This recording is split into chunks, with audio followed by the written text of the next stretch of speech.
ശബരിമല സ്വർണ്ണക്കൊള്ളയിൽ മുൻ ദേവസ്വം മന്ത്രി കടകംപള്ളി സുരേന്ദ്രനും ആന്റോ ആന്റണി എംപിക്കും കുരുക്ക്.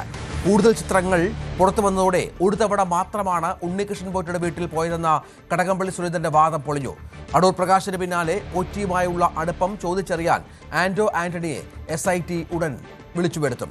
നെടുമ്പറമ്പിൽ ഫിനാൻസ് ഉടമ NM രാജുവിന്റെ വെളിപ്പെടുത്തലിന്റെ അടിസ്ഥാനത്തിൽ EDയും ആന്റോ ആന്റണിക്ക് നോട്ടീസ് നൽകിയിട്ടുണ്ട്. ഇതിനിടെ ശബരിമലയിൽ നിന്ന് മോഷ്ടിച്ച സ്വർണത്തിന്റെ അളവ് കൂടുമെന്ന നിർണായക വിവരവും പുറത്തുവന്നു.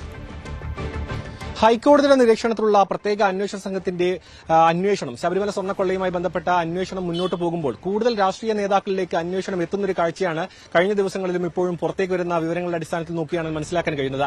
കഴിഞ്ഞ ദിവസം കോൺഗ്രസ് നേതാവായിട്ടുള്ള അടൂർ പ്രകാശിനെ പ്രത്യേക അന്വേഷണ സംഘം തിരുവനന്തപുരത്ത് വെച്ചും ചോദ്യം ചെയ്തിരുന്നു.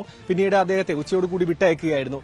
ഇന്ന് കടകംപള്ളി സുരേന്ദ്രനുമായി, അതായത് മുൻ ദേവസ്വം മന്ത്രിയായിട്ടുള്ള കടകംപള്ളി സുരേന്ദ്രനും ഉണ്ണികൃഷ്ണൻ പോറ്റിയും ഒപ്പം നിൽക്കുന്ന, അതായത് ഒരു സ്വകാര്യ ചടങ്ങിൽ ഒപ്പം നിൽക്കുന്ന ചിത്രം പുറത്തേക്ക് വന്നിരുന്നു. ഇതിനു മുൻപ് ഒരു ചിത്രം പുറത്തു വന്നപ്പോൾ അതൊരു സ്വാഭാവികമായിട്ടുള്ള, അതായത് ഒരു മുമ്പിന്റെ ഒരു സ്വകാര്യ ചടങ്ങിൽ പങ്കെടുത്ത ഒരു ചിത്രം മാത്രമാണ്, മറ്റ് ബന്ധങ്ങളൊന്നും ഈ ഒരു ഉണ്ണികൃഷ്ണൻ പോറ്റിയുമായി ബന്ധമില്ല എന്നായിരുന്നു കടകംപള്ളി സുരേന്ദ്രന്റെ വാദം. പക്ഷേ ഇപ്പോൾ മറ്റൊരു സാഹചര്യത്തിലുള്ള ചിത്രം കൂടി പുറത്തു വന്നതോടുകൂടി ഇതിൽ കൂടുതൽ വിശദീകരണം ചിലപ്പോൾ SITക്ക് മുൻപാകെ നൽകേണ്ട ഒരു സാഹചര്യം നിലനിൽക്കുന്നുണ്ട്. അതേസമയം തന്നെ ആന്റോ ആന്റണിയുമായി ബന്ധപ്പെട്ട ഒരു പ്രശ്നം, അതായത് ഒരു സാഹചര്യം നിലനിൽക്കുന്നു. അതായത് ഈ സോണിയാഗാന്ധിയുമായി ബന്ധപ്പെട്ട് അവർ ഒരുമിച്ച് നിൽക്കുന്ന ചിത്രത്തിൽ ആന്റോ ആന്റണിയും ഉണ്ട്. ആ സമയത്ത് തന്നെ എങ്ങനെ ഈ സോണിയാഗാന്ധിയുമായി ഉണ്ണികൃഷ്ണൻ പോറ്റിയെ എങ്ങനെ ബന്ധപ്പെടുത്തി അവർക്ക് നേരിട്ട് കാണാനുള്ള ഒരു സാഹചര്യം, അതായത് കയ്യിൽ ആഭരണമടക്കം, അതായത് ഒരു ചരട് നൽകുന്ന അടക്കം ദൃശ്യങ്ങൾ, അതായത് ചിത്രങ്ങളിൽ വ്യക്തമാണ്. അത് അങ്ങനെ ഒരു സാഹചര്യം, ഇത്രയും വലിയ സുരക്ഷ ഉള്ള ഒരു വ്യക്തിയുമായി ഉണ്ണികൃഷ്ണൻ പോറ്റിക്ക് എങ്ങനെ നേരിട്ട് കാണാനും ഇടപഴകാനുള്ള ഒരു സാഹചര്യം എന്നെ ഒരുങ്ങി നൽകി. അതുമായി ബന്ധപ്പെട്ടായിരുന്നു കഴിഞ്ഞ ദിവസം അടൂർ പ്രകാശിനെയും ഇനി വരുന്ന ദിവസങ്ങളിൽ ആന്റോ ആന്റണി അടക്കം ചോദ്യം ചെയ്യുമെന്നാണ് മനസ്സിലാക്കാൻ കഴിയുന്നത്.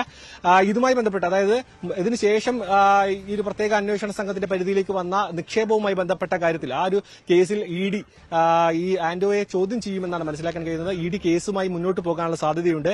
നിക്ഷേപ തട്ടിപ്പുമായി ബന്ധപ്പെട്ട് EDയുടെ കേസും സമാന്തരമായി നടക്കുന്നു. ഇതിനിടയിലാണ് VSSCയുമായി ബന്ധപ്പെട്ട മറ്റൊരു കാര്യം, അതായത് VSSCയിൽ നടത്തിയ ശാസ്ത്രീയ പരിശോധന ഫലം, രണ്ടാമത് നടത്തിയ ശാസ്ത്രീയ പരിശോധന ഫലത്തിൽ ശബരിമലയിൽ നിന്നും നഷ്ടപ്പെട്ട സ്വർണത്തിന്റെ അളവിൽ കൂടുതൽ സ്വർണം നഷ്ടപ്പെട്ടിട്ടുണ്ട്. അതായത് നിലവിൽ കണക്കാക്കിയതിനേക്കാൾ കൂടുതൽ സ്വർണം ഇവിടെ നിന്ന് നഷ്ടപ്പെട്ടിട്ടുണ്ട്. ആ കാര്യങ്ങൾ ഉൾപ്പെടുത്തിക്കൊണ്ടുള്ള റിപ്പോർട്ട് ഇപ്പോൾ SITയുടെ കയ്യിൽ ലഭിച്ചിട്ടുണ്ടെന്നാണ് മനസ്സിലാക്കാൻ കഴിയുന്നത്. എന്തുതന്നെയായാലും വരുന്ന ദിവസങ്ങളിൽ കൂടുതൽ രാഷ്ട്രീയ നേതാക്കളെയും വരുന്ന ശാസ്ത്രീയ ഫലമടക്കം ഉൾപ്പെടുത്തിക്കൊണ്ട് അന്വേഷണ പുരോഗതി ഹൈക്കോടതി ധരിപ്പിക്കുമെന്നാണ് മനസ്സിലാക്കാൻ കഴിയുന്നത്. ക്യാമറാമാൻ വിനോദിനോടൊപ്പം സാരംഗ് സുധാകരൻ, News 18 തിരുവനന്തപുരം.